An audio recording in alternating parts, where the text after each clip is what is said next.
Hello అందరికీ నమస్తే. Welcome to our channel. అందరూ ఎలా ఉన్నారు? మేమైతే చాలా బాగున్నాం. ఈ వీడియో వచ్చేసి నేను ఒక బ్లౌజ్ స్టిచ్ చేశాను. దానికి డిజైన్ ఎలా స్టిచ్ చేశాను, ఎంత సింపుల్గా ఎంత ఈజీగా చూడటానికి లుక్ చాలా బాగుంటుంది. ఆ డిజైన్ నేను ఎలా స్టిచ్ చేశాను అనేది ఇప్పుడు ఈ వీడియోలో చూపించబోతున్నాను. నేను ఇది పట్టు క్లాత్ అన్నమాట. పట్టు క్లాత్ని తీసుకొని మనకి వెడల్పు 2.5 పొడవు 2.5 ఈక్వల్ తీసుకొని ఇలా సమోసా టైప్లో స్టిచ్ చేసుకున్నాను. ఆ తర్వాత ఇలా అన్నీ ఒకేసారి స్టిచ్ చేసుకోవాలి. మనం డిజైన్ అనేది పర్ఫెక్ట్గా రావాలి అంటే అన్నీ ఒకేసారి ఇలా రెడీ చేసి పెట్టుకోవాలి. ఆ తర్వాత మనం అనుకున్న డిజైన్ ఈ రకంగా కూడా డిజైన్గా పెట్టి స్టిచ్ చేయొచ్చు, కానీ నేను ఇంకో డిజైన్ పెట్టి స్టిచ్ చేద్దాం అనుకుంటున్నా. చాలా సింపుల్, చాలా ఈజీగా కూడా ఉంటుంది. చేస్తే మాత్రం చాలా సింపుల్గా వచ్చేస్తుంది. ఇలా కుట్టినాం కదా, దాన్ని ఇలా ఒకసారి మార్చాలి. రెండు సైడ్స్ మన ఇష్టం, ఎటుపక్క అయినా మడుచుకోవచ్చు. ఆ తర్వాత ఈ డిజైన్ అయితే ఇట్లా వచ్చేసింది కదా, దీనిపైన ఇప్పుడు స్టిచ్ వేయాలన్నమాట. ఇంతకుముందు అన్నీ ఒకేసారి రెడీ చేసి పెట్టుకున్న తర్వాత మనకి ఎంత అయితే అవసరం ఉంటాయో అన్నీ చేసి పక్కన పెట్టిన తర్వాత ఇట్లా అయితే స్టిచ్ చేసుకోవాలి. ఇంకా ఇది చూస్తున్నారు కదా, ఇది ఇంకొక షేప్ వచ్చేస్తుంది. చాలా బాగుంటుంది ఈ డిజైన్ పెట్టి. మళ్ళీ బ్లౌజ్కి దాంట్లో పూస కొడితే గోల్డ్ కలర్ పూస వేసిన, మళ్ళీ ముచ్చం వేసిన చాలా బాగుంటుంది. ఈ రకంగా అయితే డిజైన్ అయితే రెడీ చేసి పెట్టుకున్నా. ఇంకా అదే విధంగా సేమ్ ఇప్పుడు మనం సమోసా టైప్లో స్టిచ్ చేసుకున్నాం కదా, 4 మడతలు ఉన్న క్లాత్ని ఈ రకంగా సమోసా టైప్లో వచ్చిన తర్వాత మళ్ళీ ఈ రకంగా డిజైన్కి ఇలా నేను చూపించే విధంగా మడుచుకోవాలి. ఆ పక్క ఈ పక్క రెండు సైడ్లో మడిస్తే ఇంకొక డిజైన్ వస్తుంది. ఇంకా ఈ రకంగా అయితే డిజైన్ అంతా మనం ఈ రకంగా స్టిచ్ చేసుకోవాలన్నమాట. అన్నీ రెడీ చేసి పెట్టుకొని బ్లౌజ్కి డైరెక్ట్గా మనం వేసేసుకోవచ్చు. చాలా పర్ఫెక్ట్గా వస్తుంది.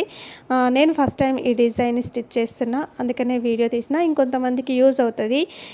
ఆల్రెడీ వచ్చిన వాళ్ళకి చాలామందికి ఇంతకంటే మంచి డిజైన్స్ కూడా వస్తాయి. జస్ట్ నేను ఫస్ట్ టైం కాబట్టి నాలాగా కొత్తగా నేర్చుకునే వాళ్ళకి చాలా యూజ్ అవుతుంది ఈ వీడియో. అందుకే సింపుల్గా ఎలా వేసుకోవాలో చూపిస్తున్నా.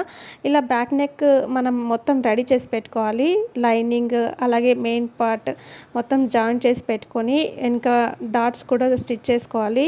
ఇంకా కింద సైడ్ కూడా స్టిచ్ చేసుకోవాలి. మొత్తం బ్లౌజ్ పీస్ని బ్యాక్ సైడ్ మొత్తం రెడీ అయిన తర్వాత ఈ రకంగా మనం ఎక్కడైతే స్టిచ్ చేయాలనుకుంటున్నామో అక్కడ ఒకే వరుసలో ఇట్లా పెట్టి 1 by 1 దగ్గరగా పక్కనే పెట్టి స్టిచ్ చేయాలి. కొంచెం గ్యాప్స్ వచ్చినప్పుడు ఆ గ్యాప్ కూడా అంతే ఉండేలా చూసుకోవాలి.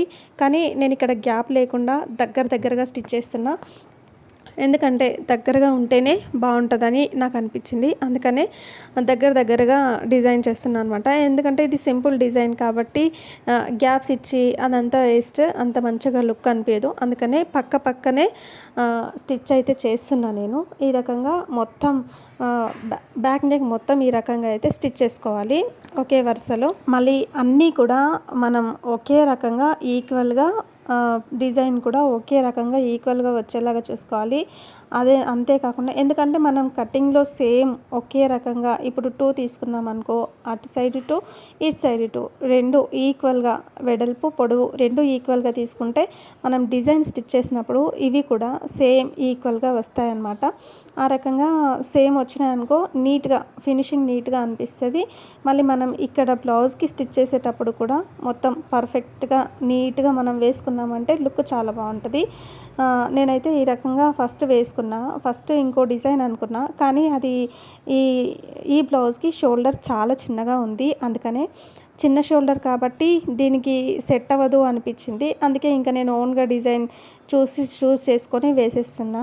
ఈ రకంగా మొత్తం అంతా స్టిచ్ చేసిన తర్వాత ఇలా నెక్ మొత్తం డిజైన్ చేసిన. ఈ డిజైన్ వరకు మాత్రమే మీకు చూపిస్తున్నా. మళ్ళీ కంప్లీట్ అయిన తర్వాత ఆ డిజైన్ ఎలా వచ్చిందో చూపిస్తా. ఇదిగో ఈ రకంగా అయితే డిజైన్ వచ్చింది. దీనికి ఇప్పుడు నేను పూసలు కొడుతున్నా.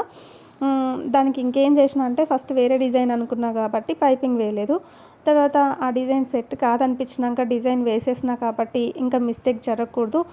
చిన్న మిస్టేక్స్ మన వల్ల జరుగుతాయి. ఇంకా ఆ మిస్టేక్ జరగకూడదని ఇంకా పైపింగ్ అయితే వేసేసిన. నేను ఇక్కడ ఉన్న లేస్ కూడా ఫస్ట్ వేరేది అనుకున్నా, దానికి మొత్తం స్టోన్స్ వచ్చినాయి, అది కుట్టడానికి రాలేదు. అందుకనే ఈ రకంగా అయితే నేను మళ్ళీ ప్లెయిన్ లేస్ వేసిన దానిపైన పైపింగ్ వేసి లేస్ వేయడం వల్ల చాలా నీట్ ఫినిషింగ్ వచ్చింది. మనం వేసుకున్న ఈ డిజైన్ ఉంది కదా, దానిపైన గోల్డ్ పూసలు, గోల్డ్లో మీడియం, స్మాల్, బిగ్ సైజ్ 3 ఉంటాయి కదా. నేను బిగ్ సైజ్ది ఒక రౌండ్ పూస తీసుకున్నా గోల్డ్ కలర్ది. ఇంకా అది మధ్య మధ్యలో స్టిచ్ చేస్తూ వస్తున్నా. చూస్తున్నారు కదా బ్లౌజ్ ఎలా వచ్చిందో. చివరి దాకా చూస్తే బ్లౌజ్ మొత్తం చూపిస్తా. బ్లౌజ్ మొత్తం స్టిచ్చింగ్ అయిపోయిన తర్వాత చూపించానమాట. ఇంకా నేను ఇక్కడైతే పూసలన్నీ రౌండ్గా స్టిచ్ చేసిన. చూసారు కదా బ్లౌజ్ ఎలా వచ్చింది. దానిపైన డిజైన్ కుట్టిన తర్వాత దాని మీద మనం అతుకులు కనిపిస్తాయి కదా స్టిచ్ చేసింది, అది కనిపించకుండా దాని మీద లేస్ వేసిన. చాలా పర్ఫెక్ట్గా వచ్చింది. చూసారు కదా బ్లౌజ్ ఎలా వచ్చింది. చూస్తున్న వాళ్ళంతా కొత్తగా మన ఛానల్ ఎవరైతే చూస్తున్న వాళ్ళు సబ్స్క్రైబ్ చేసుకోండి. పక్కనే బెల్ బటన్ ఉంటుంది, అది యాక్టివేట్ చేసుకోండి.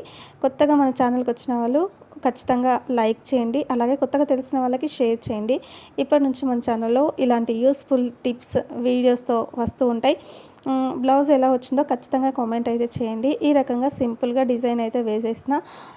ఈ బ్లౌజ్కి ఎంత కాస్ట్ తీసుకోవచ్చు, ఎలా ఉంది అనేది ఖచ్చితంగా చూస్తున్న వాళ్ళు కామెంట్ చేయండి. Thank you so much.